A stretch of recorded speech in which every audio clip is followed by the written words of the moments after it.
terrorist explosion targets the motorcade of the Prime Minister in Mazzeh. He escaped safely and continues to do his daily work.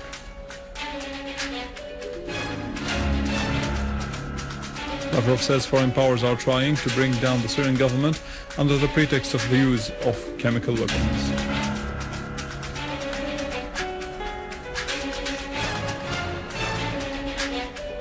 And Khamenei calls upon Muslim clerics to remain watchful of the foreign plots against Syria.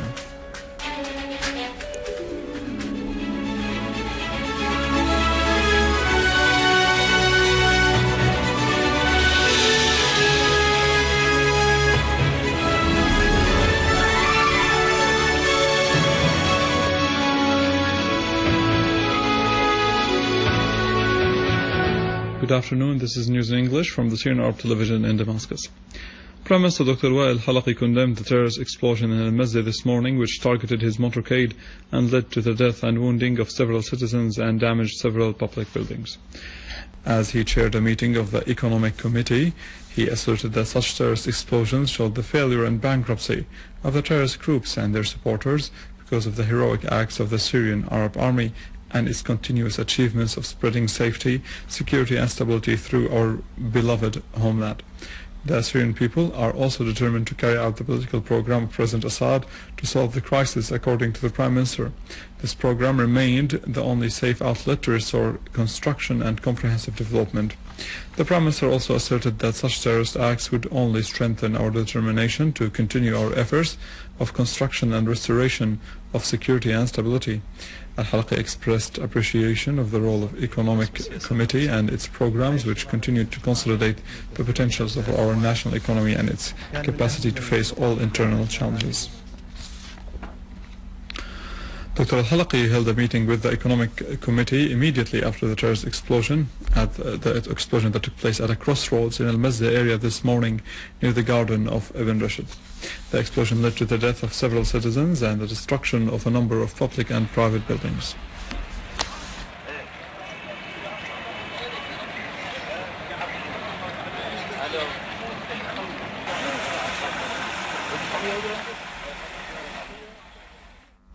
The Russian Foreign Minister Sergei Lavrov warned against using the pretext of chemical weapons to achieve geopolitical purposes by foreign powers and states against Syria. He renewed the steady Russian attitude, which calls for solving the Syrian crisis through dialogue and ending violence.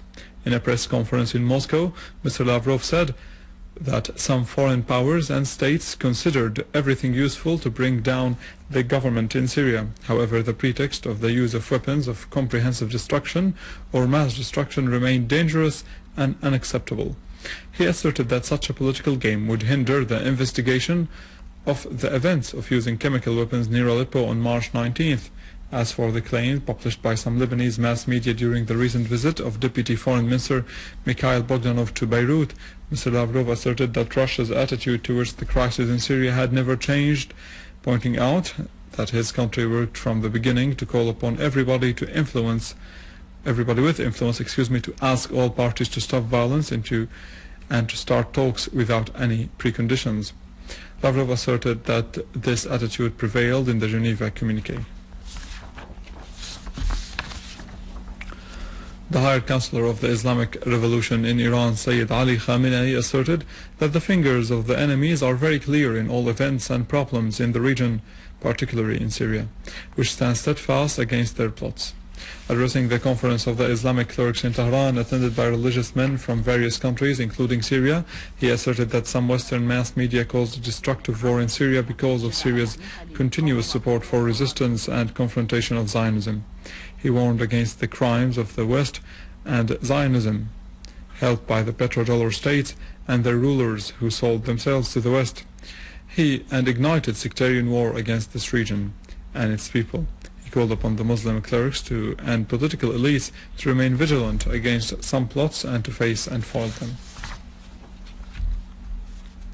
In a related context, the Iranian Assistant Foreign Minister for Arab and African Affairs, Mr. Hussein Amir Abdullahian, warned against any foreign military intervention in Syria, asserting that the Syrian Arab Army is capable of facing and foiling such interventions.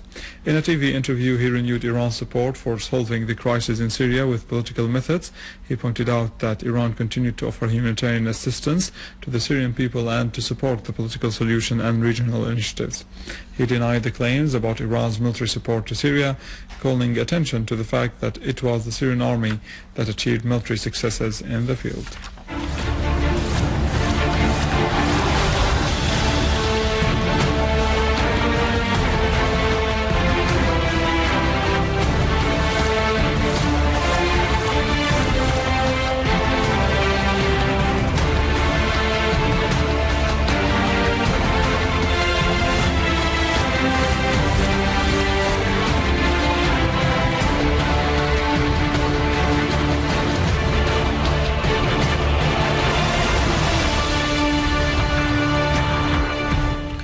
Going to our field developments, 2 citizens were killed and several others were wounded when terrorists fired mortar shells against citizen houses in the area of al-Sulimanieh in Aleppo.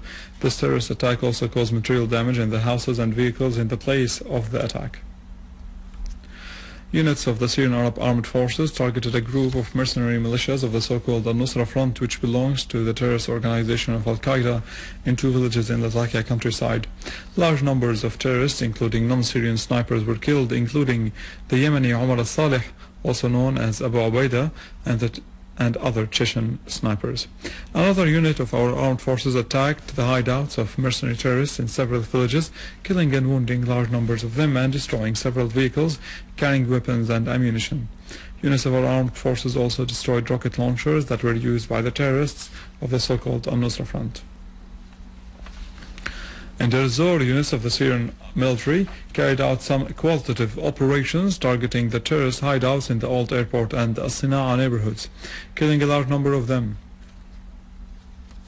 Also, Syrian army units destroyed some terrorist hideouts, including weapons and ammunition, in Nerab Saraqib, Ma'arat Musrin, Binnish, Taftanaz, and Sarmin in Idlib countryside. Going to Homs countryside, where our armed forces and security forces restored safety and security to the town of Kmam in Al-Qasir area. Other units targeted terrorist groups in the villages of Al-Salumiyah, Al-Rahmaniyah, and the nearby farms in Al-Qasir. These areas joined the liberated places after the defeat of the armed terrorist groups.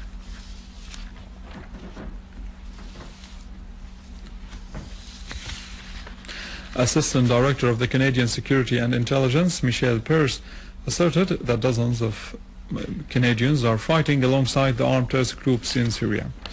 Pearce warned that those who are fighting alongside the terrorist groups can, after they return to Canada, apply their expertise to carry out their extremist activities in Canada. It's worth mentioning that the report issued by the International Centre for Radical Studies at the Royal Academy in London has shown that since 2011, between 2,000 and 5,500 foreign fighters have joined the terrorists in Syria, including about 590 Europeans from Britain, Netherlands, France, Belgium, Denmark, and Germany. Former chief of the Israeli Mossad, Meir Dagan, said that Israel has to do its best in order to topple the government in Syria, because this would have strategic benefit for Israel. The Israeli Haaretz newspaper quoted Dagan as saying during the annual conference of the Israeli Jerusalem Post newspaper in New York that Israel will achieve strategic benefit from the fall of the government in Syria, including the split between anti-Israeli powers like Iran and Hezbollah, a thing that would weaken this axis. Recently, military intelligence chief Amos Yadlin has said that anyone who does not understand the fall of the regime in Syria as a pure Israeli interest is unable to read correctly the situation in the region.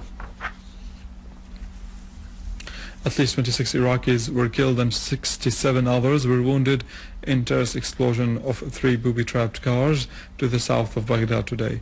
The Iraqi police said 2 vehicles exploded near a popular market in the city of Al-Amara to the south, killing 9 people and wounding 40 others. A third car exploded in another market in Ad-Diwaniyah, killing 2 people and wounding 27 others. With this, we come to the end of our news for today. For more details, you can visit our website in English, www.syriaonline.sy. Stay with us, the latest in economy and finance in our economic news, but after the break.